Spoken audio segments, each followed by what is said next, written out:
everybody, and welcome to Houston Life on this Thursday, April 30th. I'm Derek Shore, and Courtney, happy Friday Eve to you. Oh, happy Friday Eve. We have earned it on this thirsty Thursday. The only problem is, I don't know about you, but I don't have a drink in front of me. I actually have my water, so we're just gonna water too. Cheers to the water today. Cheers to that. Water's important. It's good for your health. And I know you've been running this marathon, Courtney, little by little, a couple miles here and there every day, right? So I hope you're loading up on the water, hydrating as it warms up outside. Absolutely. Yes, that's right. 2 miles a day for 13 days. So pretty cool stuff. Yeah, it's been great. Very, very nice. Let's chat about your updated graphic behind you today. It looks like you have a new piece of art, as you always do. I know. I mean, this one, I have to tell you, but my jaw dropped when I saw this one. So this is, the artist's name is Valentina, and she's in 5th grade. She hand sketched the skyline of Houston, and I'm really appreciating kind of the ombre color, the skyline. She did a fantastic job. I mean, hats off to girl power here. This is by far one of my favorite ones, don't you think, Derek? Oh, yeah. The colors, it's just beautiful. The skyline, everything. Very, very nice. I've always said Houston, I think, has one of the prettiest skylines I've seen. I absolutely love it. I could sit and look at that view for hours. Hey, so I know a lot of students have been submitting the artwork for you, Courtney, which is fantastic. And we've chatted about this before, how so many seniors who are either graduating high school or were set to graduate college, it is sort of a strange time. And we want to be able to highlight them and give them a shout out. So if you go to the Channel 2 website, click to Houston.com and just search Senior Yearbook, you'll see the instructions how you can submit your photo to celebrate your senior during this time. Because I know for a lot of people, like, graduation is a big deal, right? I mean, this is something that you plan for years, and of course they are still graduating. It's just maybe not quite how they had imagined it. For sure. I mean, it's a rite of passage, right? Whether that's an 8th grade graduation, a high school, a college, it's a rite of passage. And I think for those high school seniors too, sort of senior week, the things that lead up to graduation day, you know, are not happening for so many people. And it's quite sad. And, you know, this is one way that we can shout out to our seniors, upload those pictures. Another way that we can do it is when your aunt is a co-host of a television show. That bodes really well when your niece is graduating high school. So she doesn't live in Houston. She's a total running babe. She's awesome. Her name's Alexandra. That's my niece. She lives in Flagstaff. Last night was actually supposed to be her signing day for college, and she is going to be heading to Maryland in the fall for Mount St. Mary's University. She signed to run the Division I women's track and field. So this is in their backyard yesterday. They had, like, my brother, my sister-in-law, and then her brother had a little signing day for her. Aww. Because what else do you do, right? They made a little homemade cake for her. She's so fantastic. By the way, this photo here is taken in December in Madison, Wisconsin. She was part of the Junior Olympic cross-country team, and this is from Nationals. She had an individual All-American award. So, yeah, she's pretty amazing. That is really, really cool, Courtney. Congratulations to Alexandra. And just proof, too, that life does move on. We do move forward, and people can still carry out their plans, even if they're a little bit different, right? They say life is 90% how you respond to what happens to you, 10% what happens to you, you know, not, we don't, I don't know. I think we're optimists here at Houston Life, and she's certainly going to have a fantastic life ahead of her. So congratulations to your niece. Very, very cool. Well, so you know how so proud of her. Last night we had just a beautiful sunset. And as usual, we like to go up to the roof and look at the city lights and all of that. And I had noticed that Gertrude, during the storm, Gertrude had a few problems, Courtney. What? Why do you have that look on your face? You know Gertrude. Gertrude. Gertrude. Oh, the plant. Oh, I was going to say. I forget. There's so many names. I know the names of your kids. There's so many names. And you haven't learned mine. That's a little bit, that's a conversation for another time. But there's Gertrude. And apparently part of Gertrude got blown off in the storm, despite the fact that I had gone up to the roof at 4:30 a.m. to, you know, protect her and put her down on the ground. But so something happened that I have to say, I felt like a little bit of a plant dad novice here. But the piece that broke off and hit the ground, I just sort of picked it up and replanted it. And then I realized, Courtney, I had hundreds and hundreds of cactus spines stuck in my left hand. And actually a few in my right hand as well. Yeah, I know. This one right here, I couldn't believe it. So I said, Brandon, could you please go get me some tweezers downstairs? And he went and got tweezers. And when I tell you, it took a long time picking the spines out of my hands. And guess what? A lot of them are still in there, like they broke off. So they say to get the rest of them out, you have to put glue on your hands, but I can still feel them. It's a little strange. And I can't believe I just mindlessly grabbed a cactus with my hand. Oh man, one of those days, I know. right? Well, Gertrude was thinking, Dad, you're supposed to come get me before the storm, not during. Before the storm, Dad. I know, it's true. It's true. I'd be the guy who leaves her at puppy school or plant school for weeks and, you know, don't remember. Anyway, but this whole working from home thing. Is that, why are you laughing? That's a real thing. How do you think I trained Gertrude? I love it. It's fantastic. Do you know how much money we I've been spent waiting on for years plant to school? get my plants in school. Well, we have some of the most well-behaved plants in the city of Houston, so I resent the fact that you're laughing that we paid so much for plant school. You paid for puppy school. I don't judge you for your life choices. You know what? I'm laughing at myself because I need to get my plants into plant school. It's just not happening, and we haven't been accepted yet. Well, you got to start feeding the plants. You got to start feeding the plants first, Courtney. I've always said, I've been saying this for years, plants are people too, okay? So I think this whole working from home thing has gotten people a little discombobulated, right? We don't know what day it is or whatever's happening outside, but it turns out, not surprisingly, that when surveyed, a lot of these folks who are permanently working from home or have been stuck at home for the past 6 weeks or however long it's been, guess what, Courtney? They want to stay at home. No surprise, 57% of people want to keep doing it. Survey responders say they are more productive at home. They, they do have coworkers thanks to Zoom. And one thing they do miss is maybe the IT department and, you know, the printer in the office, because all of that stuff at home. When something goes wrong, who are you going to call? I mean, you can message someone, but they're not coming to your house right now. You know what I mean? I get it, because there's not the stress of the commute, right? And let's say you're one of those people who doesn't like the people around you, like in your cubicle or something, and you're like, oh, I don't have to see that person. I just have to see him on Zoom. I mean, I think, like, you know, it's working for a lot of people. Yeah, I do. You know what's interesting, too, about these Zoom calls? Without mentioning any names, Courtney, you and I mean, we were on a Zoom call the other day with more than 100 people, right?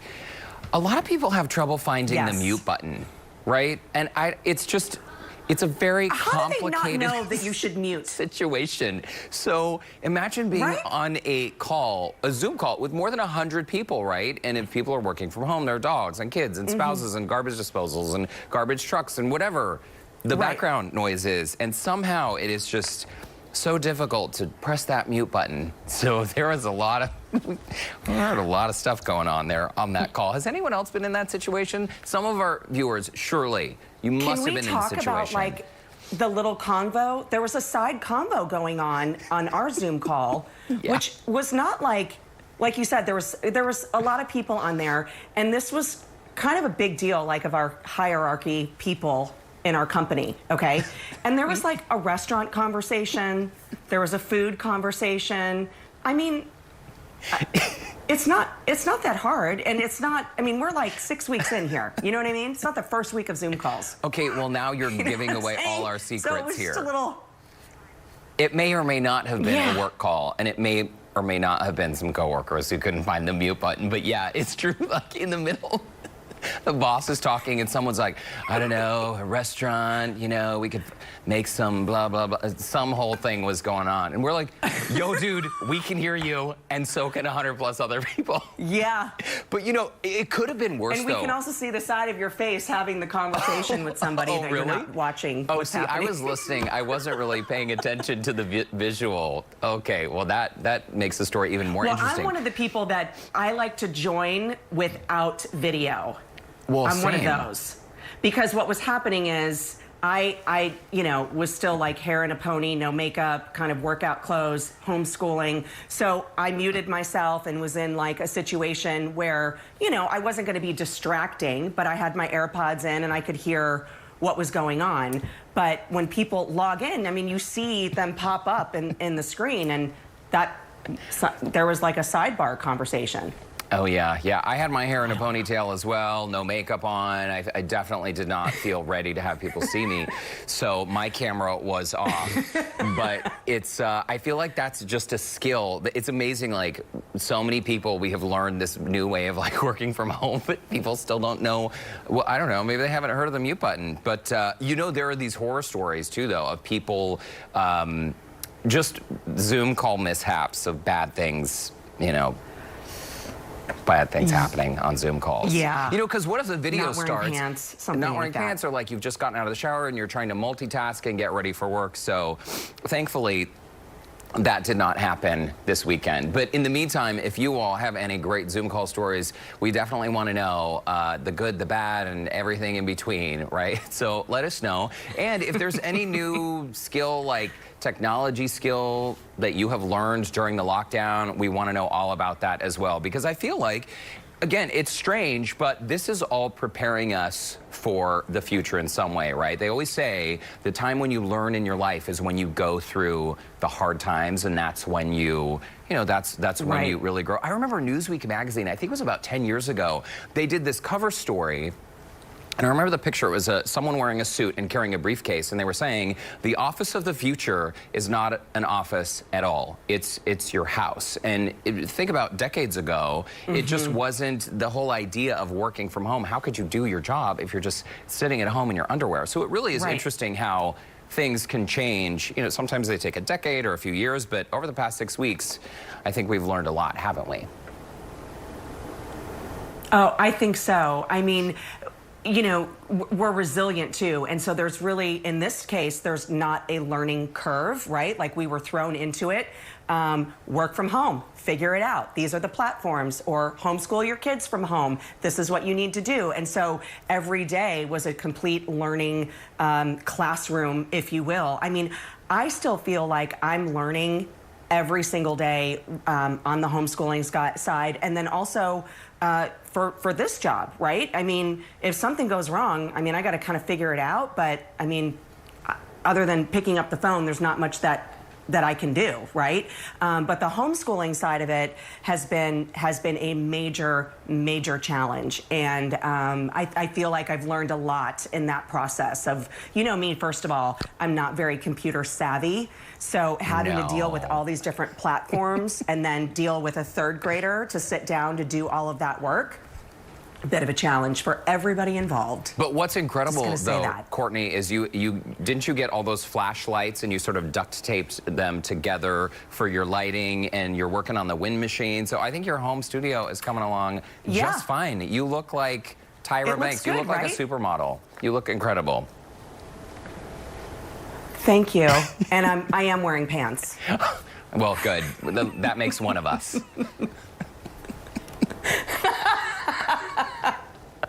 Okay, hey. Don't ever change. You guys. Don't start wearing pants. Give the people what they want, right? So speaking of what you guys want, we love you guys so much. Thank you for tuning in and spending this hour with us. And if you just can't quite get enough Houston Life, well, you're in luck, because, surprise, Courtney and I will be on this weekend. Don't get used to it. It's just a one-time thing, maybe, unless you love it, and then maybe every weekend we'll also be working. But it's so great. It's the Houston Life Weekend Edition. Should I have not said that out loud? What if our bosses hear that and they're like, great. Great. Every Saturday, you're going to have a brand new show. What a great idea. This is the Houston Life Weekend Edition. And one of the things, of course, Courtney, you and I love doing on the show is we love spotlighting local Houstonians, just regular people who are doing interesting things or remarkable things to give back to their community. So we thought it would be perfect, especially over this past month plus, that people have been working from home and really reaching out to help their neighbors, to help the others in their community. So that is the theme of this weekend's special edition of Houston Life. I think it is totally fitting, don't you? It is, and everybody needs a little boost, an uplifter, and it's going to be a great show, and I can't wait to see it. See everybody on the weekend. I can't wait to see it. I wonder who's hosting it. Oh, wait, no, it's us. In the meantime, though, seriously, we want to continue hearing from you about what you have seen, who you have seen giving back, Houstonians giving back, how they've been doing it, because when you send in those submissions, we absolutely look at them, and who knows, you might see yourself or someone you know on that special edition of Houston Life. So keep the submissions coming. You can visit our Facebook page to find more information. But in the meantime, Courtney, let's chat about today's show. And I'm really excited about these two stars you're going to see. They're two of my favorites. Zoe's Extraordinary Playlist is a brand new show. You might have seen it right here on NBC. It's like a musical on your television, and the season finale is on Sunday. You can see Lauren Kelly there on your screen with Peter Gallagher and Mary Steenburgen. They're going to talk about music, learning the choreography, and also what is on their playlist during quarantine. That'll be an interesting chat. I love it. It's a great show, too. It's a good mood booster as well. And after the break, guys, Mother's Day, you know, it's right around the corner.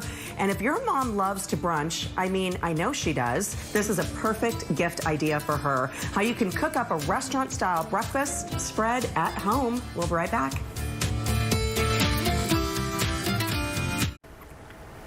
Well, welcome back. I'm so excited about this segment. It's one of my favorite restaurants in town. And this Mother's Day, why not pamper mom with breakfast in bed? Yes, please. It's such a great idea, and everyone loves breakfast in bed, right? So to help make it easier, State Fair Kitchen and Bar has these home cooking kits with everything you need. State Fair chef Justin Yoakum joins us now from his home kitchen. Justin, it's great to see you. Typically, we would see you in the restaurant, and I know the last month has been a little funky for you guys, but break it down for us. You've created these kits that people can pick up, and it's got everything you need, plus most importantly, the directions, how to make it all, right? Yes, that's right. We made sure to include directions for all of our home cooking kits that we offer. And so for Mother's Day, we're offering a breakfast in bed kit, which is you can pick up, you can pre-order by Wednesday, and you can pick up Friday, Saturday, and Sunday. And it's everything you have to cook breakfast for your mom at home. So great. Oh my gosh, this is so amazing. I hope my kids and husband are watching downstairs. Okay, so let's talk about the breakfast in bed kits, because it comes with, of course, a dozen eggs, all the things that we need. But let's talk about the biscuits, because y'all's biscuits are like life-changing. Yeah, so our cat head biscuits, we have instructions on how to cook them. I think the key is to make sure to get them to room temperature first. You put them in the oven at 350 degrees. After 10 minutes, you take them out, brush them with a little bit of butter, put them back in the oven for another 10 minutes. And I believe I just got these done about a few minutes ago. But right out of the oven, you end up with some perfect, nice and brown cat head biscuits. The rest of the kit, you get a pound of our breakfast sausage. You get a pound of applewood smoked bacon. We include some Southern-style breakfast potatoes. And we have everything you need. We also, built into the kit, is a small bouquet of flowers for your mom to give to her as a gift. And then we also partnered up with Massage Heights, their Sugar Land and Boss location. So we're offering some spa packages for when they get back up and running. Well, okay, so you get breakfast and the flowers. You could get a spa certificate for a massage. It sounds very, very nice. Let's talk about the bacon. And for a lot of folks, if you're baking or if you're cooking bacon at home on the stovetop, people worry about grease splattering. But you say, Justin, that a great way to do it is just to put it on a baking sheet in the oven. It makes it crispy, and you don't have to worry about all the splatter. Yep, I think a lot of times you try to cook bacon on a saute pan, you either get the pan too hot and it either gets really crispy and then kind of soft. And so if you want really nice, crispy, firm bacon, you just put it in the oven at 350 degrees, set the timer for about 20 minutes, and then just set it and forget it. And once the timer's ready, it typically comes out. It's really nice. It looks something similar to that, really nice and firm. And if you want it a little bit more crispier, just leave it in the oven for a little bit more longer. Oh my gosh, this is such a great spread. And I have to say, the kit is good, feeds up to 4 people. And you also do the potatoes, which is like a Southern style potato. What's included in that? What are the ingredients there? So our breakfast potatoes come with Yukon potatoes, bell peppers, green bell peppers, and red onions, and a little bit of garlic and all the seasonings you have. And then the instructions are in the kit on how to cook it. We do hash browns at the restaurant, but hash browns are kind of difficult to cook at home, and they don't really hold that well. So we figured this would be the best alternative. to cook at home, and that way it's something that it's easy to do. And I try to make the instructions as no-brainer as possible. They're very user-friendly. So, yeah.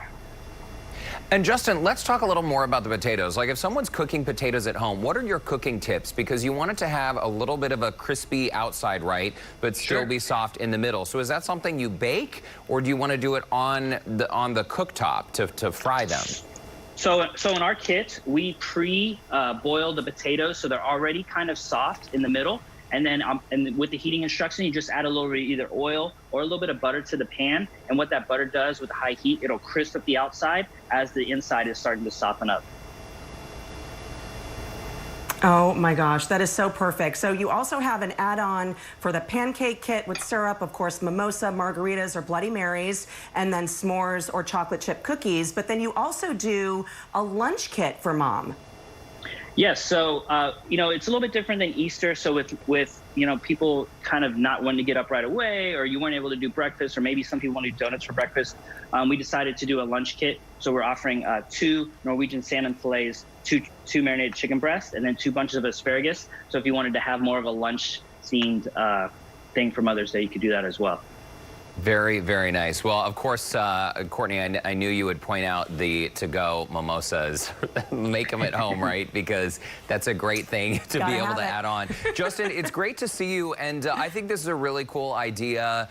And I know, again, that the last 6 weeks or however long it's been has been a really challenging time for everyone in food and beverage service. So when your doors are back open, which I understand they're opening soon, right? Tomorrow, you guys are going to do the 25% occupancy? Yes, we decided to go ahead and follow the guidelines set forth by the Texas Restaurant Association and, of course, the governor. And we're going to open with 25% occupancy. And just as we went over everything with our staff members, and we're just really practicing social distancing while being at a restaurant. So, okay. And of course, reservations are recommended, but if you want to get these kits, go ahead and do so. And we need to order, you said by Wednesday, is that right, Justin? Yes.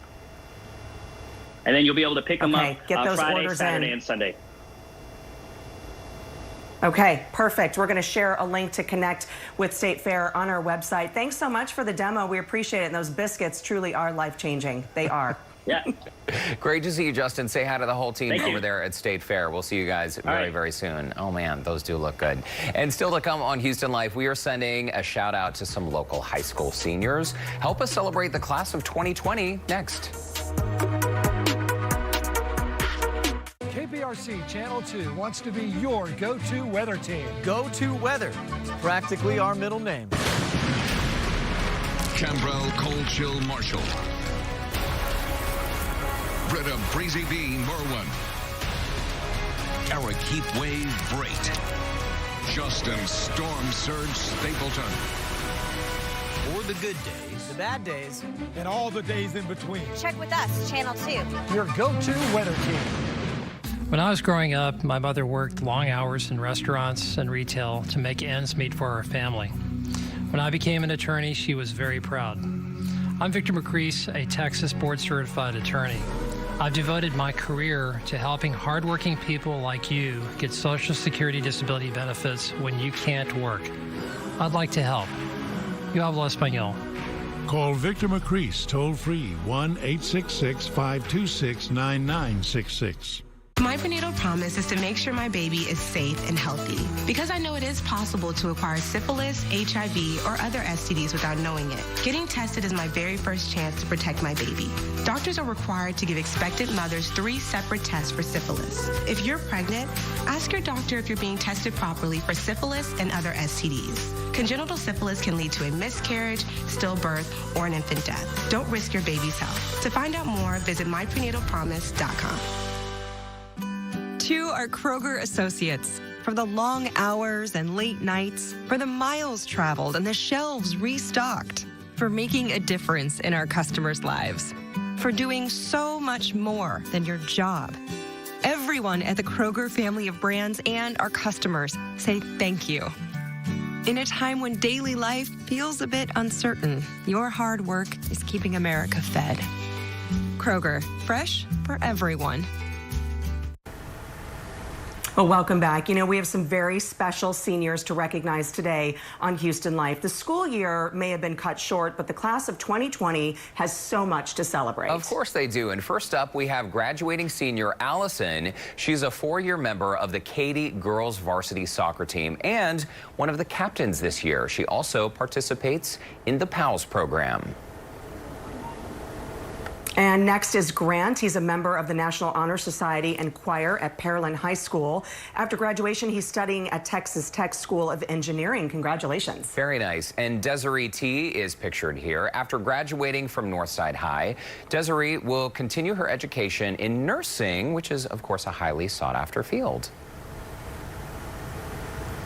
And congratulations to all of our graduates. We're going to continue to share photos from KPRTC's 2 senior yearbook here on Houston Life. And you could submit yours now. Just go to clicktohouston.com and search Senior Yearbook.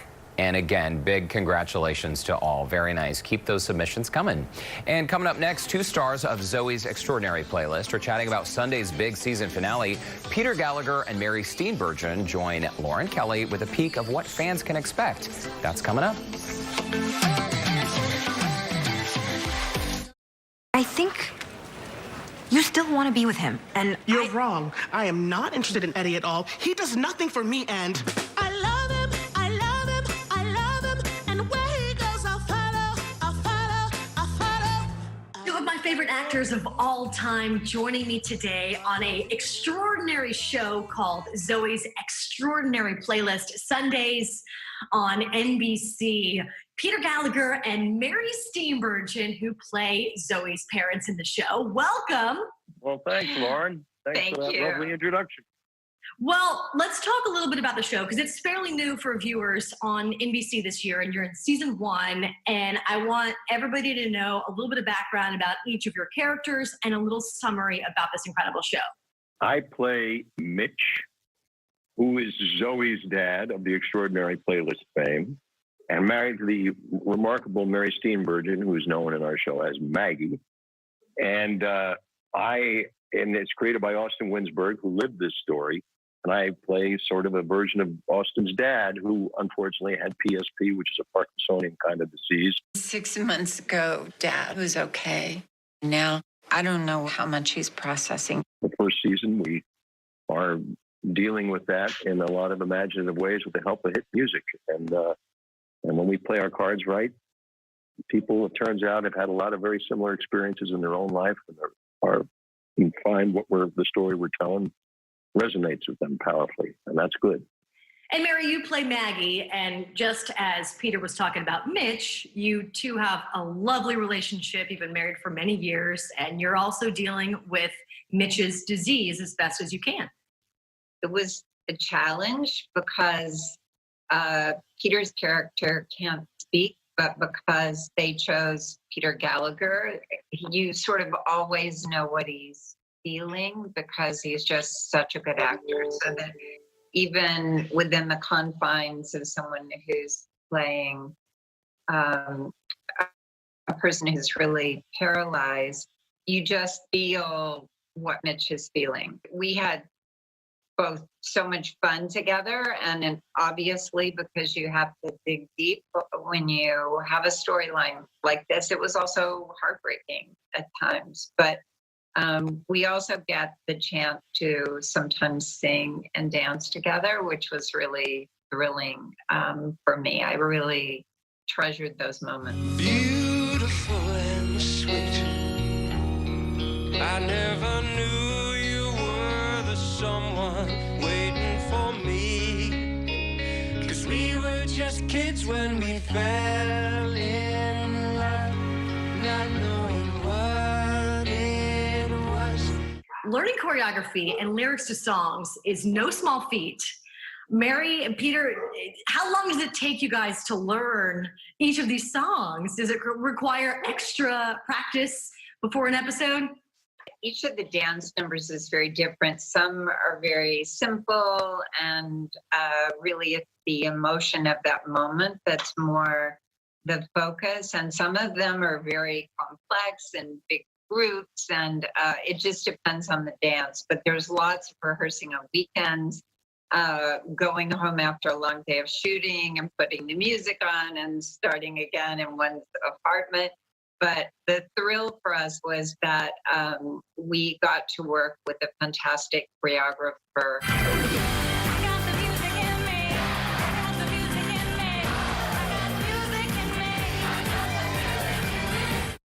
Mary, Peter, do you guys have a quarantine playlist that you're listening to at the time? A couple of songs on there?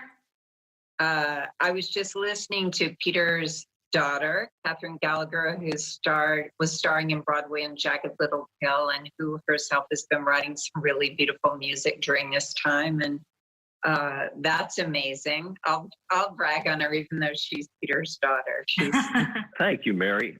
First of all, I am listening to my daughter because she's actually writing. She wrote an album and she's working on a potential musical movie with somebody.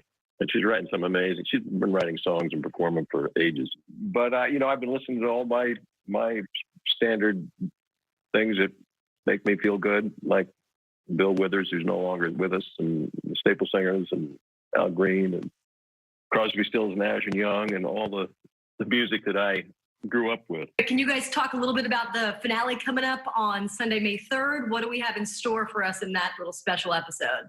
It's really remarkable. There is a moment at the very end of this season, that's one of the most extraordinary moments I've ever been privileged to be a part of in this business. And it's a 7-minute unbroken single shot that really tells a story. And it was about 100 people working very precisely. It was just one of the most ambitious and kind of incredible group efforts I've ever been a part of in this business. Well, we can't wait to watch it. Congratulations on this show. I love where it's at. I love the whole concept and the idea of it. And thank you so much for joining us here on Houston Life today. And be well, stay well, and let the tunes keep on rolling. Thank you, guys. Thank you, Lauren. Be well. Peter and Mary are such good people. And Courtney, a couple months ago when I did this NBC junket in LA, I sat down with Jane and Peter and Mary. They're the nicest people. And we love when good people do well. And if you have not seen the show, it really is like watching musical theater in many ways. What I love about it is in every scene, it's like, how did they do this logistically? How did they shut the streets down? And the pilot episode starts in San Francisco. And Courtney, I know you have spent so much time in that city because your aunts and your mom are there right now. And have you seen that opening scene? It's like, how did they close down all the roads and shoot this? I know, and there's so many landmarks that I said, oh, that's right by Aunt Dorothy's house, or I know exactly where they are. But all of it and everything, you know what I love about shows like this is that you kind of, snap your fingers, tap your toe, you're singing along with them, and then they're telling the story with song and music, which is so incredible. Think about the talent that's on that show. And it's a really good, feel-good show. Yeah, it really is. And at the after party, we had a chance to chat with some of the actors from the show. John and Skylar, who sings, and Lauren Graham. It's just a great cast. They're all really good people, and it really is a treat. So if you're looking for something new to watch, you got to check it out. Watch from the beginning, and maybe you can catch up for the season finale by this Sunday. A reminder, it is Sunday night, the big season finale of Zoey's Extraordinary Playlist. It airs at 7 p.m. right here on KPRC Channel 2. Definitely check it out. And switching gears now, after the break, an OBGYN is going to share what mothers need to know when it comes to giving birth during this time, during the coronavirus health crisis. We're going to have that conversation when we come back.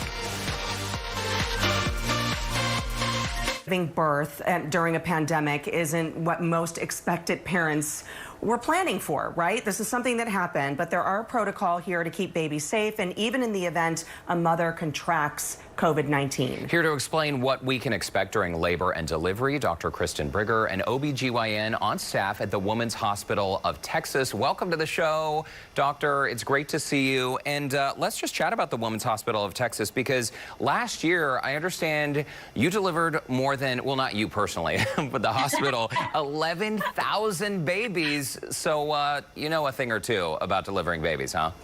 Right. I personally didn't deliver all 11,000. We have an amazing staff at our hospital that we all achieved that together as a team. But it's a very great specialty hospital where they provide state-of-the-art care for mothers, newborns, and babies. Children as well.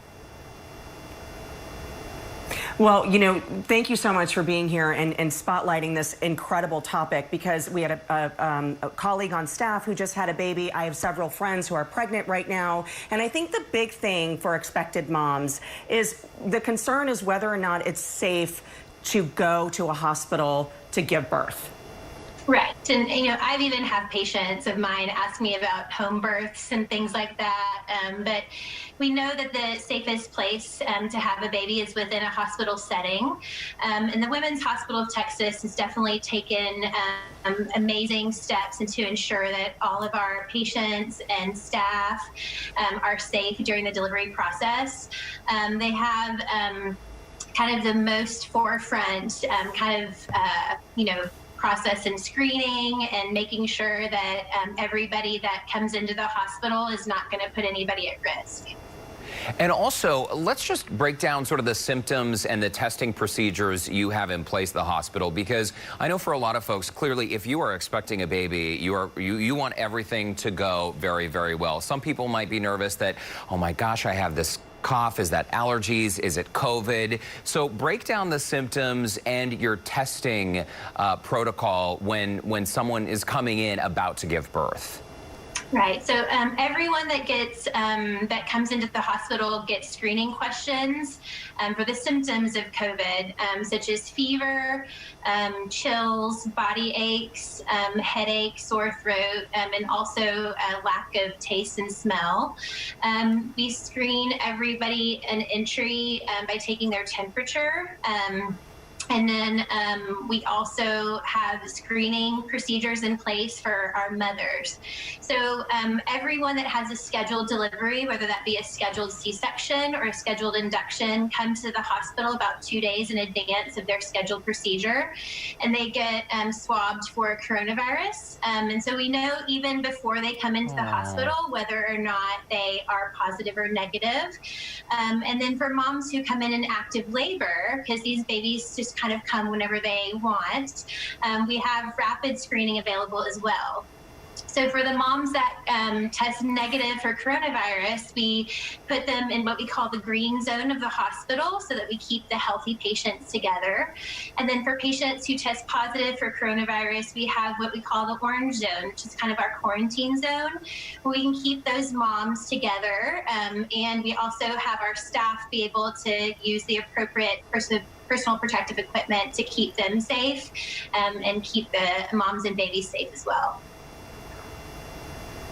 And obviously, this is a new virus. We're learning things about this every single day as this continues, of course, on the research side of it.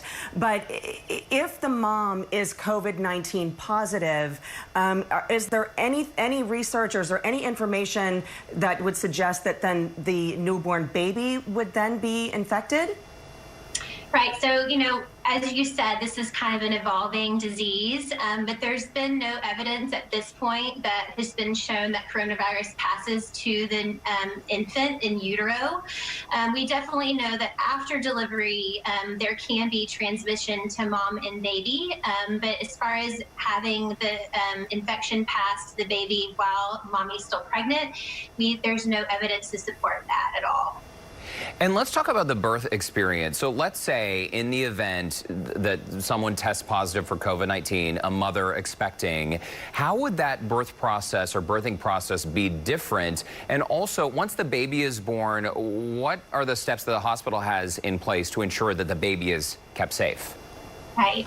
So during the birth, we kind of quarantine the patient and their support person into that labor and delivery room, so that we try to minimize the amount of times that patients and the husbands kind of go in and out of the room. So they kind of stay in that room and the nurses go in and out. At delivery, the mom will wear the protective equipment as well as the support person and all of the staff, as well as the delivering physician. to just help minimize the spread from the patient to her loved one and also to the medical staff involved. We do have the NICU team available to take baby immediately after delivery, which is kind of the hard part. But so far in our hospital, no babies have become positive from moms that were born that were positive for coronavirus. We test all babies after delivery, about 24 hours after birth, to make sure that they are negative. And you know what, I think a lot of people, I think one of the concerns, especially one of my friends who's pregnant right now, first baby, is will my husband be able to be in the delivery room? And I know this is probably case by case, but let's just say both negative and no symptoms whatsoever. This has really changed the birthing process, whether you are negative or positive for this, right? Correct, but at the Women's Hospital of Texas, we definitely know how valuable that support person is to our moms, and we want to encourage that bond and that support that that person brings to our delivering mom. But we also have to balance the risk of bringing excessive patient, visitors into the hospital that could potentially bring the virus in. So right now we have one support person that we encourage patients to bring with them to the hospital. Those support people are allowed to stay with the patient the entire stay. We also have iPads throughout the hospital that the patients can use to talk with their family members, because we know that, that one support person is not the only people we want to share this joyous occasion with. We have lots of family members and friends that like to celebrate these new additions. And so we do have virtual ways that we can celebrate these babies with our loved ones. And so we do have those technologies available at the hospital. So it's really nice. I've had a lot of patients be a little bit disappointed about not having to have their whole family there, but after the experience, they do say how amazing it is to have just that intimate moment with just their partner and their baby. Mm-hmm. So I have had patients be surprised at really enjoying that intimate moment, versus the normal thing that we anticipate of having that big group of friends at the hospital with us. And Dr. Brigger, we've got less than 30 seconds left, but very quickly, 2 more questions. If mom is scheduled to have an elective induction to be induced, right, but she's also COVID-19, can she still proceed with that appointment? And lastly, what about breastfeeding? Very quickly. Yeah, so we keep those inductions scheduled as normal, so that way we can kind of have time to prepare for those patients. We'd rather not have them come in kind of in active labor. And then with breastfeeding, especially if you're COVID-19 positive, we really want to encourage hand hygiene as well as masking of the mom during breastfeeding. So we do encourage breastfeeding even if you're COVID-19 positive. You just have to be very meticulous about hand washing and masking during that process. All right, Dr. Kristen Brigger, thank you so much for your time today and for the info. Hopefully, we help put a lot of moms' minds at ease and their families as well. And for more information about the Women's Hospital of Texas, you can visit their website, womenshospital.com. Thank you, guys. Thanks so much. Timely conversation. After the break, it's time for some music. We're going to hear from local blues musician Rick Lee when we return.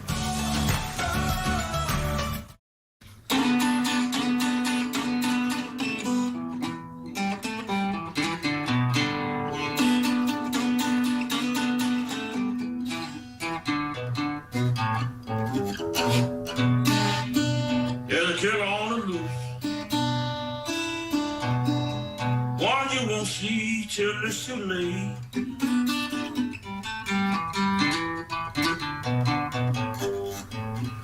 There's a killer on the loose, one you won't see till it's too late.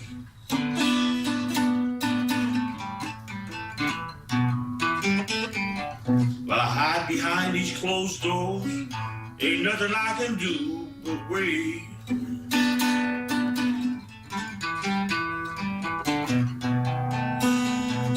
I watch as the world spins from inside these shuttered walls.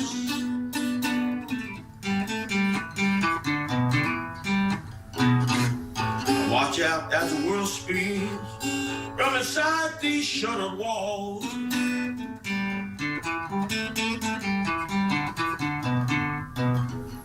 Too much time on my hands, wondering if some worse misery's gonna fall.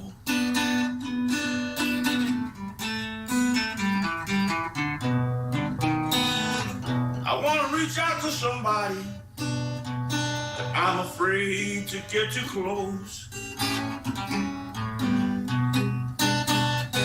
I wanna reach out to anybody, but I'm afraid to get too close.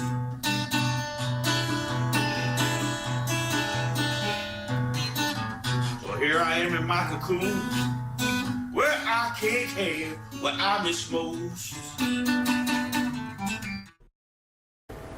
All right, coming up on tomorrow's show, you know, it's Friday. We're going to have some salon tips to take your hair from drab to fab with Cecilia Kerr from the Upper Hand Salon. We have 3 days of looks, from a good blowout to a high pony, kind of what I'm doing today. It can transform your Zoom call look. You know, those salons aren't open yet, but the experts are going to help us kick up our hairdos. Yeah, and Cecilia really is the best of the best. I've been watching her on Instagram. Also, that's Ben Chavez on the screen. We'll meet the Broadway actor who set up a virtual piano bar in Houston to give back to charity. That is so cool. He's using his talents to do that. He'll give us a sneak peek of some of those talents coming up on tomorrow's show. And Courtney, you know I love a good piano bar, so I can't wait for that.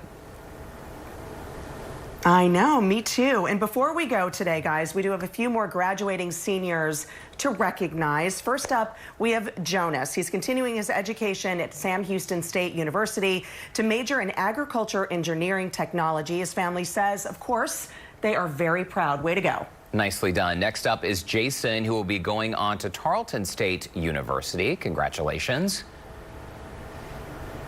And Jared will be playing football in Nebraska. That is fantastic. Thanks so much for those submissions. Keep them coming in, and we will continue sharing those photos right here on Houston Life. Courtney, we'll see you tomorrow.